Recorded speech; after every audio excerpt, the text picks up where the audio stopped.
La bataille pour la succession s'annonce de plus en plus rude au pays de Paul Biya.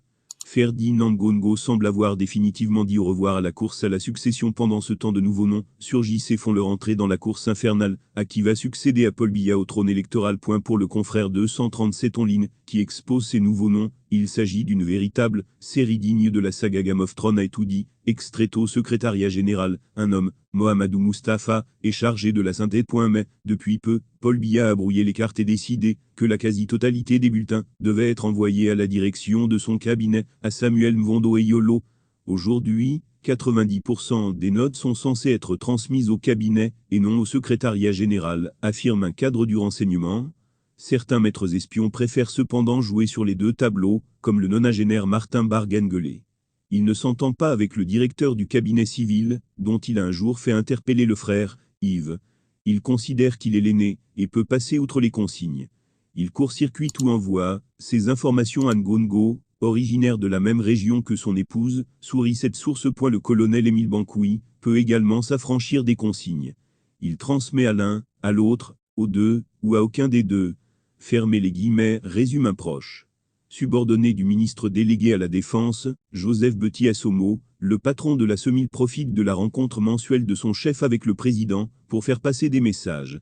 Il lui arrive aussi d'utiliser l'entremise du chef d'état-major particulier de Paul Biya, le discret général Emmanuel Amougou. La hantise de Paul Biya, c'est un système centralisé, dont quelqu'un pourrait prendre le contrôle en son absence. Il préfère conserver plusieurs canaux rivaux, analyse notre source diplomatique à Yaoundé. Illustration, le Conseil national de sécurité, censé regrouper les chefs du renseignement, de l'armée et de la police, ne se réunit plus depuis des années. Paul Biya voit-il sa présidence comme un échiquier, sur lequel il déplace ses collaborateurs à sa guise? Voit-il en Ferdinand Ngongo un fou, en Samuel Mvondo Eyolo un cavalier, en Joseph Fouda, une tour et en Chantal Biya une reine? Après 4 décennies de pouvoir, ce sphinx, qui ne paraît plus s'épanouir que dans la gestion d'une guerre des clans qui s'éternise, garde aux yeux de certains de ses collaborateurs l'allure d'un roi à protéger. Parmi eux, le colonel Raymond Jean-Charles Bekou-Abondo est sans doute le plus assidu. Considéré par le chef de l'État comme un fils adoptif, ce quadragénaire dirige depuis 2013 la garde présidentielle, composant principal de l'appareil sécuritaire des Toudis. Déployé en 2 cordons, le long des 8 km du mur qui entoure le palais, l'AGP dispose de plus d'1 millier d'hommes sur place. 600 autres sont en alerte dans leur camp de Yaoundé. Plusieurs centaines sont aussi déployées dans les 7 résidences présidentielles régionales, sécurisées par des soldats relevés chaque mois. Cette garde tentaculaire compte même des spécialistes chargés des chevaux des Toudis, animaux de parade que Chantal Biya, est même monté jusqu'à une chute. En 2008, un officier nous a aussi confié avoir eu à sa charge la santé de 2 dromadaires, offerts par Muammar Kadhafi dans les années 2000.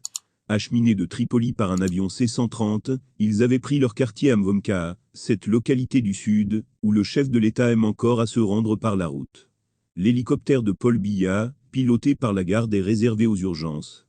Le président l'a emprunté en avril dernier, lorsqu'il a dû être rapatrié à Yaoundé à la suite d'un malaise. Depuis l'aile réservée à l'état-major, à l'AGP et à la DSP, le colonel Bekou-Abondo peut aussi déployer drones de surveillance, unités antiterroristes, tireurs d'élite et brigades canines, chargés de sécuriser, parfois une semaine à l'avance, les lieux où a prévu de se rendre la haute personnalité. Mais, là, non plus, la politique n'est jamais loin.